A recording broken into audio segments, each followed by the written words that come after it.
আজকে আমরা job fair করছি, সেখানে 6টা এমপ্লয়ার আছে। 6টা এমপ্লয়ারের টোটাল 173টা পোস্ট রয়েছে। ভ্যারাইটিস পোস্ট রয়েছে, টেলিকলার থেকে শুরু করে টেকনিশিয়ান এবং বিভিন্ন পোস্ট রয়েছে, অ্যাকাউন্টেন্ট বা এরকম ম্যানেজার লেভেলও রয়েছে।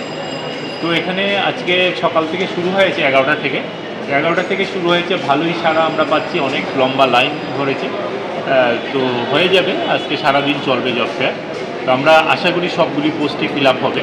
173টা পোস্টই যারা জব সিকার রয়েছে তারা সেটা ফিল আপ করে সেটা পোস্টগুলিও পূর্ণ হবে, তাদেরও একটা জবের ব্যবস্থা হবে। এটাই আমাদের মূল উদ্দেশ্য। কতগুলা মানে কি কি রয়েছে পোস্টগুলো? সেখানে যেটা রয়েছে তুলসী একটু বলো। Shriram life insurance, Swatantra micro finance, Bharat finance সেটাও micro finance company, Lakshmi traders আর পান্না হেলথ। এই 6টা এমপ্লয়ার 173